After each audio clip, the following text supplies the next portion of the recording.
સમાજને એક મેસેજ છે. વેશ્યાવૃત્તિ પણ આ જે સ્ત્રીઓ કરે છે એ પણ સમાજની સેવા જ છે ને. નહીં તો કેટલા બહેન દીકરીઓના બળાત્કાર થાય, કેટલું બધું થઈ શકે. આ પણ એક પ્રકારની સમાજની સેવા છે.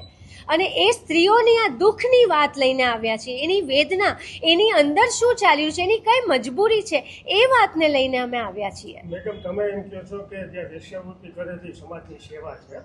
હવે એક દ્રષ્ટિએ તમારી દ્રષ્ટિએ છે, પણ એક જવાબદાર અભિનેત્રી તરીકે તમે સમાજને આ સંદેશો આપો છો કે સમાજની સેવા છે, તો સરકાર કે સમાજ તો એને એક્સેપ્ટ કરવો જોઈએ ને, સમાજની સેવા થતી હોય તો. નો ડાઉટ તમે તમારી દ્રષ્ટિએ સાચા છો, તમે ફિલ્માંકન કર્યું છે, તમે અભિનેત્રી છો, તમે એનું પાત્ર ભજવું છે. જે ગામે વિરોધ કર્યો છે એ ગામ બદનામ થાય એટલા માટે લોકો વિરોધ કર્યો છે. તો વિરોધ પછી તમે કાંઈ અંદર કાંઈ ફિલ્મમાં ફેરફાર કર્યો છે કે એક જ છે?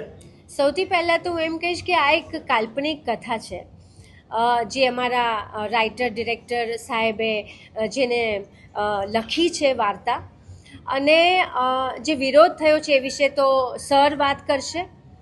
અને એઝ એન એક્ટર તો અમને જે પાત્ર ભજવવા માટે કહેવામાં આવે, અમે કલાકાર છીએ, અમે દરેક પ્રકારના પાત્ર ભજવીએ છીએ, એટલે અમે તો અમારા રોલને ન્યાય આપ્યો છે. બાકી સર પ્રકાશ પાડશે જે તમે વિવાદ વિશે વાત કરી. હું તમે જે જવાબદાર રમેશ બોલાવીને તમે કહો છો કે અને અમે ફેરફાર કર્યા છે.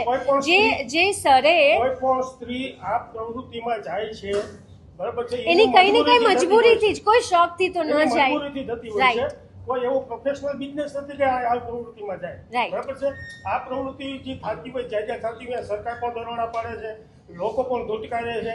આ ગામે એટલા માટે વિરોધ કર્યો છે કે અમારા ગામમાં આવું થાય છે એવું તમે સમાજ ડાયરેક્ટ મૂકો છો. મૂળ વાત વિરોધનો આ જ છે, બરાબર છે.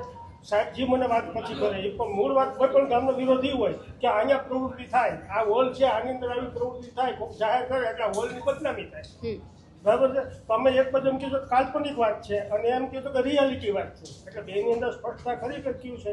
સર તમે સ્પષ્ટતા કરો. હા, હમણાં એક્ટરે એવું કીધું, માફ કરજો નામ તો મને યાદ નથી, પણ એનું કહેવાનું એવું છે કે ભાઈ વેશ્યાવૃત્તિ એક સમાજ સેવા છે. કઈ રીતના? વેશ્યાવૃત્તિ ઘણા લોકો મજબૂરીમાં કરતા હોય છે અને ઘણા લોકો મરજીથી કરતા હોય છે. હવે જે મજબૂરીથી કરે છે એમની હાલત શું હશે? શું એમના માટે બીજી કોઈ સમાજ સેવા નહીં હોય કે આ લોકોને વેશ્યાવૃત્તિ કરીને સમાજ સેવા કરવી પડે? તમે કહેવા શું માંગો છો? આ કઈ પ્રકારની તમે સમાજ સેવા કરો છો? આ કઈ પ્રકારનો સમાજ સેવા કરવાનો રસ્તો થયો? આને ધંધો કહેવાય. અત્યારના જે કલાકારો છે જે બેફામ નીકળી પડ્યા છે અને બોલે છે કે વેશ્યાવૃત્તિ એક સમાજ સેવા છે,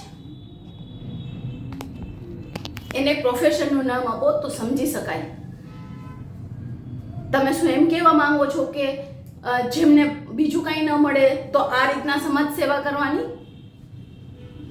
સમાજ સેવા બોલવામાં તમે પણ એક મહિલા છો, થોડી તો શરમ કરો. અને ખરેખર તમારે મૂવી બનાવવા હોય તો સ્ત્રીઓ સાથે જે અત્યાચાર થાય છે, જે બેફામ એમની સાથે અત્યાચાર છે, એમની ઉપર બનાવો. તમને શરમ આવવી જોઈએ કે આવી હીન પ્રકારની જે કાર્ય છે એને તમે સમાજ સેવાનું નામ આપો છો.